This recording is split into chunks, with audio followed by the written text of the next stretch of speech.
The cake confession that started a war. My wife was casually cutting cake when she said, "I'm meeting someone else tonight," like she was discussing the weather. But what she didn't know was that I'd already mailed the evidence to her entire office. Photos, texts, hotel receipts, everything. And I wasn't just going to ruin her night. I was going to destroy her whole carefully constructed world, one revelation at a time. If you're into honest stories about relationships, trust and betrayal, hit that follow button.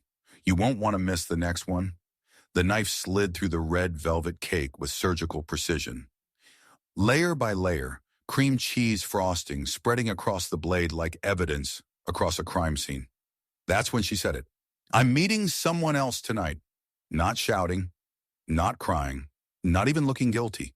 Just stating a fact, like she was telling me she'd picked up dry cleaning or remembered to pay the electric bill. I was holding a gift bag with her coworker's name on it. "Happy birthday, Janet," written in my handwriting because she'd asked me to wrap it while she got ready for the office party. The irony wasn't lost on me that I was literally holding a present for the people who were about to witness her humiliation. "What?"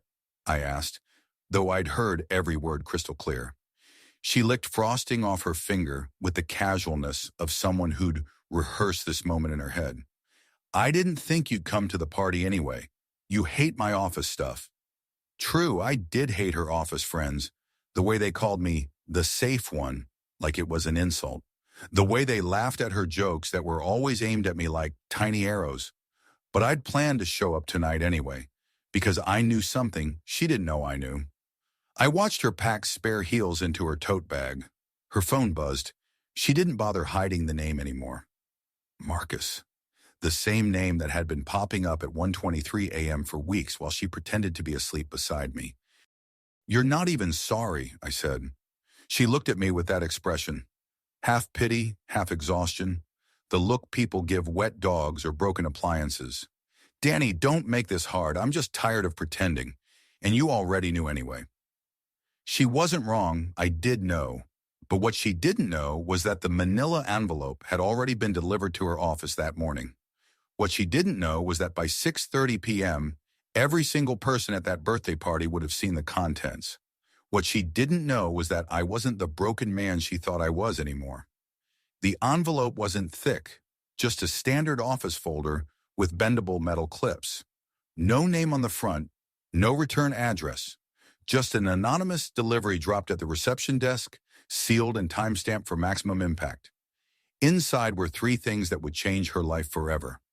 A screenshot from her Google Maps history showing her late-night detours to the Marriott on 5th Street, the same hotel she claimed to have never been to when I found the receipt in her purse.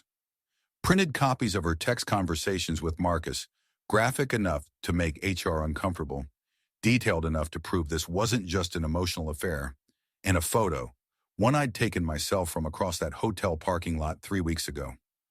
I'd borrowed my brother's car to stay unrecognizable, sat there for 4 hours with cold McDonald's in my lap, watching her laugh on the sidewalk with someone who looked like he'd stepped out of a fitness magazine commercial. The worst part wasn't the betrayal. It was how happy she looked. Wider smile in that 3-second moment than she'd given me in 6 months. But I wasn't going to yell or cry or beg. I'd done enough of that already. Instead, I'd chosen exposure. If she wanted to play games, I'd make sure everyone got to see the rules. I'd mark the envelope internal use only, knowing full well that was the fastest way to ensure everyone would see it.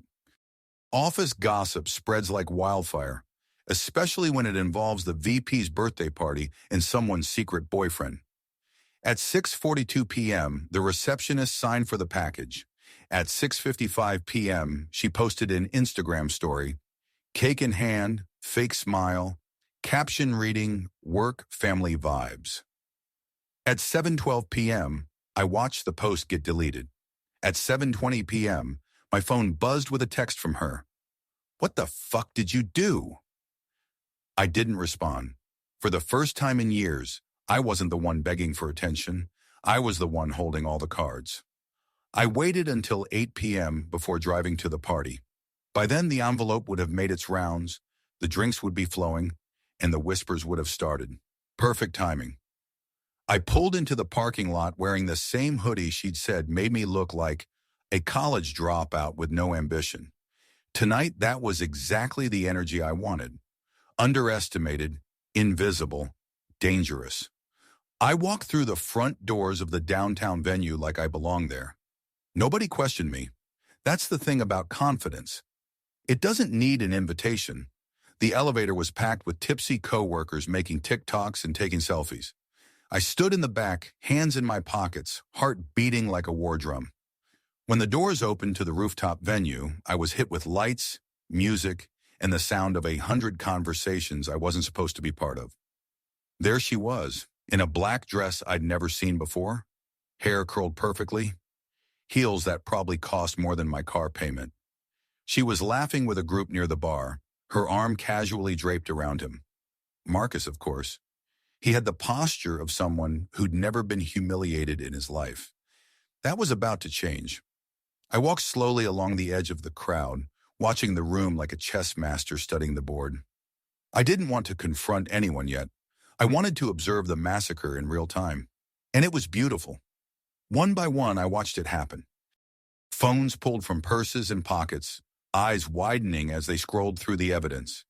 Glances stolen across the room toward her. Whispers turning into conversations. Conversations turning into barely concealed stares.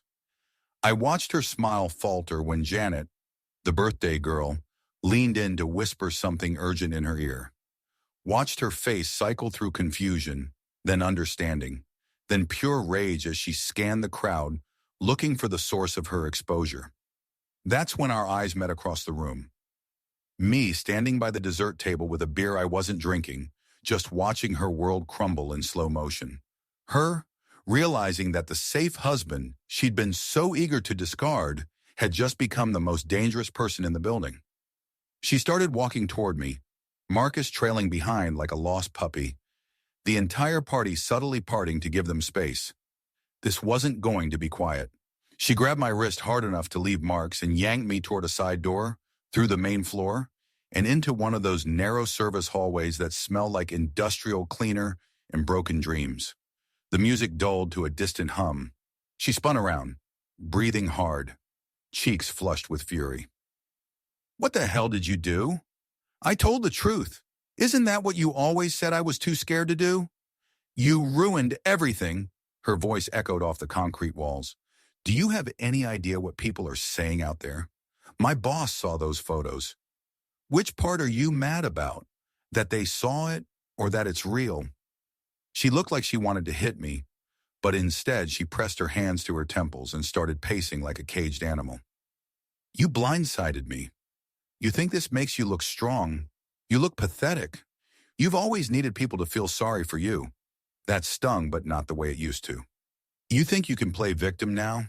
You lied for 3 months. You slept next to me while texting him. I have recordings of you laughing about it." Her eyes widened. "What recordings?" "Voice memos. You left your phone synced to the iPad, remember? I heard everything. How I'm boring, predictable, safe. How Marcus makes you feel alive in ways I never could." She stepped back like I'd slapped her. "This doesn't have to end like this," she said, her voice suddenly softer, more desperate. "We can fix this. You can delete everything. We can still—" "No, we can't." That's when she played her final card, the one I'd been waiting for. "You sent private messages to my workplace. That's harassment. I could report you. I could say you've been unstable, that you quit therapy, that I felt unsafe." She said that last word like a weapon, and for a second, I felt the familiar spike of fear. That word from a woman carries weight, especially against a man who'd been vulnerable enough to cry in front of her friends. But I'd prepared for this too. I pulled out my phone and played a voice memo. Not one of the files I'd sent to her office, but a different one. Her voice drunk and laughing at a dinner I wasn't invited to. "Danny's so obsessed with me, he'd believe anything I say. I could cry in front of his friends and tell them he yells at me, and they'd take my side." "Easy." Her face went white. "You don't get to flip the script this time," I said, finally letting my voice rise. "You planted the idea of me being unstable months ago.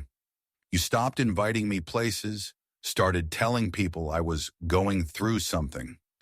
All so when this blew up, you'd have the sympathy already built in.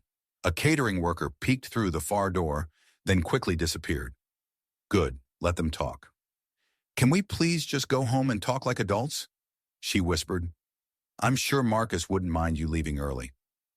I turned and walked back toward the party before she could respond. The rooftop had changed when I returned. The energy was different, electric with tension and barely contained excitement.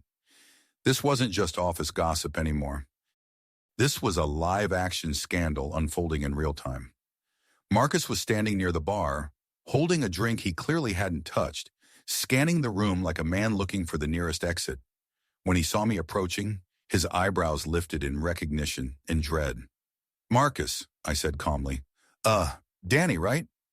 He was trying to place me in a story he wasn't prepared to be part of. We should talk. He glanced over my shoulder, looking for backup that wasn't coming. Look, man, I don't think this is a good time. Funny, I thought 3 months ago wasn't a good time either, but that didn't stop you. I pulled out my phone and showed him the same hotel photo from the envelope. Room 604, February 15th. She told me she was at a book club meeting. All women, she said. But that's not true, is it? He stared at the screen, jaw tightening. I didn't know she was still with you. She said you two were basically roommates, that it was over. We weren't roommates. I was making her coffee every morning while she was deleting your texts. I was planning our anniversary trip while she was lying about working late to see you. People were starting to notice our conversation, phones discreetly recording, the party guests sensing blood in the water. She's good at lying, I continued. I should know. I believed every word for longer than I should have. Marcus rubbed the back of his neck, guilt and anger warring across his face. I'm sorry, man. I didn't mean. You didn't ask. That's the problem. You didn't want to know the truth. I leaned closer.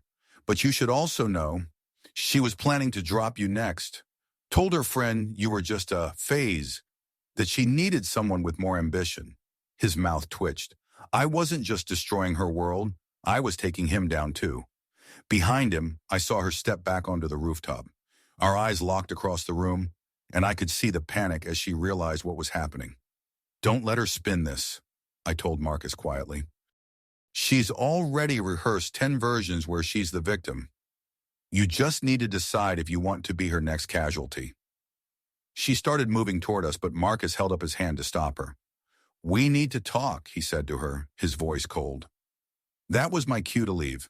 Not because I was running, but because my work was done. The bomb had detonated. The fallout would handle itself. I walked toward the elevator slowly, savoring each step. As I passed groups of her coworkers, I caught fragments of conversation. Did you see the timestamps on those photos? That's her husband? He seems so quiet. She always said he was controlling, but this looks like she was. The receipts don't lie. I didn't care about becoming office gossip. What I cared about was the silence that would follow her for weeks, the sideways glances, the way no one would fully trust her version of anything ever again. In the lobby, my phone buzzed with a voice message from her. I almost didn't listen, but curiosity won. Her voice was shaking. You think you're the hero now? You think this makes you strong? You embarrassed me in front of everyone. And you know what the worst part is? I still would have come home to you tonight, but you made sure that door is closed forever. I listened twice, not because I missed her, but because that last line told me everything. She didn't think I had this in me. That had been her fatal miscalculation. I didn't reply. I archived the message and walked out into the night air, feeling lighter than I had in months. 3 weeks later, the ripple effects were still spreading. She'd taken a leave of absence from work to deal with personal matters, according to the company email. Marcus had transferred to the Chicago office. Their relationship had imploded within days of the party, just like I'd predicted. But this story isn't really about revenge. It's about what happened after the dust settled. I started therapy again, but this time on my own terms. No more pretending to be okay to keep someone else comfortable. I began writing seriously for the first time in years, not to impress anyone, but to process what I learned about myself. The most important lesson? Loving someone who sees you as disposable is just a slow form of self-destruction. I met Emma at a hiking group 6 months later. She has this quiet strength that doesn't demand attention, but commands respect. She doesn't know every detail of what happened. She doesn't need to. She fell for the real me, not some edited version designed to please someone else. Last weekend, we cooked dinner together. Nothing fancy, just pasta and vegetables. She caught me staring during a quiet moment and asked, "What are you thinking about?" "Just how different this feels," I said, "being with someone who actually wants to be here." She didn't try to fix that moment or make it lighter. She just smiled and passed me the salt. So yes, my wife tried to break me that night with casual cruelty and calculated betrayal. But all she did was show me what I deserved, and more importantly, what I was capable of when I finally decided I was worth fighting for. The cake she was cutting when she confessed? I never did find out what flavor it was, but the revenge I served that night was definitely sweet. Our story has come to an end. If you've made it this far, how about subscribing to our channel? It helps us immensely. I've selected 2 other videos for you that I'm sure you'll enjoy. Feel free to click on them. I'll be waiting for you in the next story. See you soon.